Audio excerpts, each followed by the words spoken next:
Morning students. जैसे कि हमने पिछले अध्याय में तत्सम, तद्भव, देश विदेशी, रूढ़ि, यौगिक, योग रूढ़ यानी कि वही उत्पत्ति के आधार पर और उत्पत्ति के आधार पर शब्द के भेदों का बारीकी से विश्लेषण किया था, जानकारी ली थी। इसके पश्चात नंबर 3 पे जो है वो है हमारा प्रयोग के आधार पर शब्द का भेद।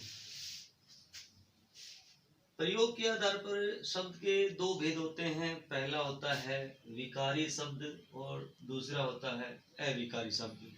ध्यान दीजिए, यदि आप मेरे चैनल पर नए हैं तो हमारे channel YouTube channel education point Haryanvi को आप सब्सक्राइब कर लीजिएगा और इससे पहले वाली जो वीडियो है वो आप उससे देख सकते हैं, क्योंकि सारे का सारा जो सिलेबस है मैं क्रमवार करवा रहा हूँ। जिस तरह से आपकी 9th 10th की कक्षाओं में पढ़ाया जा रहा है वो सारा सिलेबस मैं आपको करवा रहा हूँ। तो आप मेरा एक भी वीडियो मत छोड़िएगा, हर वीडियो को आप देखिएगा तो आपका सिलेबस ठीक आपको उसी तरह से मिलेगा मेरे चैनल पर जिस तरह से आपको कक्षाओं में पढ़ाया जाता है।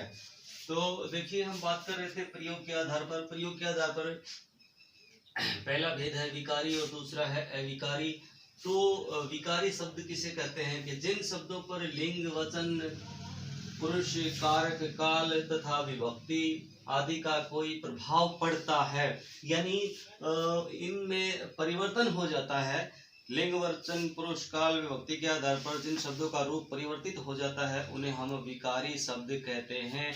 जैसे हम लड़का यहाँ पुल्लिंग है तो लड़का से हम इसका वचन बदल सकते हैं लड़के, या स्त्रीलिंग में हम इसका लड़की रूप परिवर्तित कर सकते हैं। अगला है अविकारी शब्द। अविकारी शब्द जो है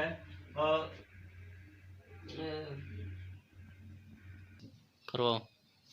हाँ, तो विकारी शब्द की परिभाषा जो है हमने कर ली है। इसके बाद विकारी के भेद जो है, पहला है संज्ञा है, सर्वनाम है, क्रिया है और विशेषण है, जिनको हम टॉपिक वाइज कंप्लीट करेंगे। संज्ञा का भी पूरा अध्याय वैसे मैं अपलोड कर चुका हूँ, सर्वनाम का अध्याय है वो भी अपलोड हो चुका है, विशेषण का अध्याय है वो भी अपलोड हो चुका है।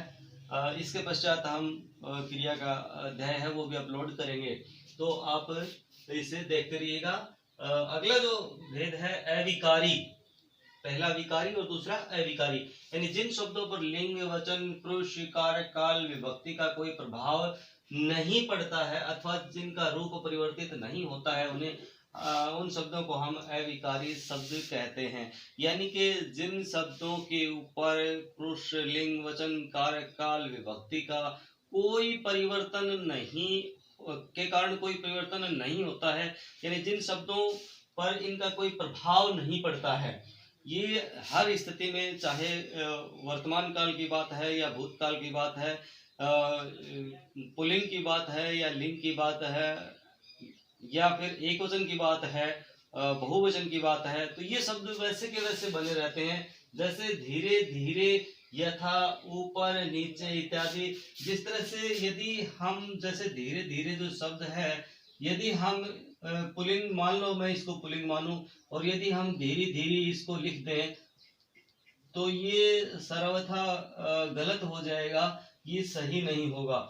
यानी कि इनका रूप परिवर्तित नहीं हो सकता। ये लिंग पुल्लिंग में भी वैसे ही लिखे जाएंगे, स्त्रीलिंग में भी वैसे लिखे जाएंगे, ये वर्तमान काल में भी वैसे लिखे जाएंगे, भूतकाल में भी वैसे लिखे जाएंगे। यानी जिनका रूप परिवर्तित नहीं होता है उन्हें हम अविकारी शब्द कहते हैं। और विद्यार्थियों, एक बात विशेष रूप से ध्यान देने योग्य बात यह है कि ये जो क्वेश्चन है विकारी और अविकारी एग्जाम में हर वर्ष इनमें से जरूर पूछा जाता है, तो आप इन दोनों परिभाषाओं को अच्छे से याद कर लें। अगला है, इसमें अविकारी के जो भेद बताए गए हैं वो पहला भेद है क्रिया विशेषण है, संबंध बोधक है, समुच्चय बोधक है, और नंबर 4 पे विस्मयादि बोधक है, और नंबर 5 पे निपात है। तो ये पांचों भेद आप याद कर लीजिएगा। एक बार फिर से बताता हूँ, पहला भेद है क्रिया विशेषण, दूसरा है संबंध बोधक, तीसरा है समुच्चय बोधक, और नंबर 4 पे विस्मयादि बोधक, और 5वां है निपात। इसको आप अच्छी तरह से समझ लीजिएगा। तो ये नंबर 3 हम कर चुके हैं, शब्द का भेद। नंबर 4 पे है अर्थ के आधार पर। तो अर्थ के आधार पर भी क्या शब्द के कोई भेद होते हैं? हाँ, अर्थ के आधार पर भी शब्द भेद होते हैं। पहला भेद है सार्थक शब्द, दूसरा होता है निरर्थक शब्द। तो विद्यार्थियों, सार्थक शब्द की जहां तक मैं बात करता हूँ, सार्थक शब्द किसे कहते हैं? जिन शब्दों का अपना अर्थ होता है, यानी अपने बलबूते पे जो जिंदा रहते हैं, जिनका अपना अर्थ होता है, उन्हें हम सार्थक शब्द कहते हैं। जैसे घर है, कल है, कमल है इत्यादि, ये सार्थक शब्द हैं। और ये आगे आप जाकर के सीखेंगे, पर्यायवाची है, समानार्थी है, विलोम शब्द है, वाक्यांश के लिए एक शब्द है, या फिर अनेकार्थी शब्द है।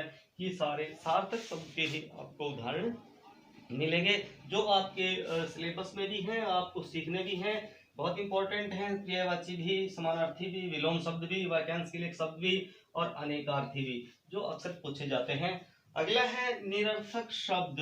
निरर्थक शब्द भाई ऐसे शब्द जिनका अपना कोई अर्थ नहीं रहता है, वे ऐसे शब्द होते हैं जो प्राय सार्थक शब्दों के साथ चिपके हुए आपको मिलेंगे।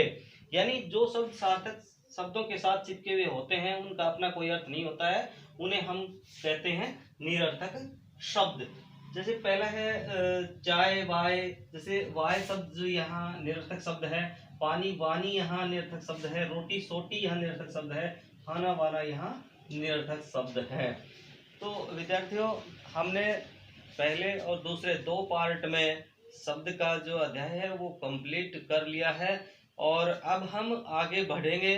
तो शब्द के जो विकारी और अविकारी के जो हमने भेद किए हैं, जो नंबर 1 संज्ञा है, सर्वनाम है, क्रिया है और विशेषण है, और इसका मैं नंबर 5 यहाँ डाल दूं। ये संबंध बोधक है, ये समुच्चय बोधक है, और 8 इसमें अधिबोधक है, और नंबर 9 पे ये निपात है। अब हमारा जो अगला अध्ययन का जो विषय रहेगा वो ये रहेगा, सबसे पहले हम नंबर 1 संज्ञा को पढ़ेंगे, नंबर 2 सर्वनाम को पढ़ेंगे, नंबर 3 हम क्रिया को पढ़ेंगे, और नंबर 4 हम विशेषण को, 5 पे हम क्रिया विशेषण को, फिर संबंध बोधक को, समुच्चय बोधक को, और विस्मयादि बोधक और निपात। आपको विद्यार्थी एक बात मैं यहाँ बता दूं, ये जो 9 के 9 भेद हैं, सार्थक और विकारी और अविकारी के जो भेद हैं, ये हमें याद करने बहुत जरूरी हैं, क्योंकि आने वाले जो आपके सारे टॉपिक हैं वो इन्हीं पे आधारित हैं या इन्हीं से रिलेटेड है। यदि आपने ये अच्छे से सीख लिए तो आपके आने वाले जो आगे वाले टॉपिक हैं वो आपके लिए आसान हो जाएंगे। और जिन विद्यार्थियों ने इनकी तरफ ध्यान नहीं दिया है, जिन्होंने नहीं सीखा है, तो जो आपके आगे आने वाले जो टॉपिक हैं वो आप अच्छी तरह से नहीं सीख पाएंगे, तो आपका व्याकरण का जो बेस है वो मजबूत नहीं होगा। हाँ, एक बात मैं आपको और विशेष रूप से बताऊं कि आपको रटना कुछ नहीं है, याद करना है। रटना कुछ नहीं है, आप एक एक की तस्वीर है वो आपके दिमाग में आपको बिठा लेनी है। तो अगला जो हमारा मैंने बताया था, संज्ञा का जो है अध्याय मैं अपलोड कर चुका हूँ, और सर्वनाम का अध्याय है वो अपलोड मैं कर चुका हूँ, आप क्रमवार इसको देख लीजिएगा। और विशेषण का जो है वो अध्याय मैं अपलोड कर चुका हूँ।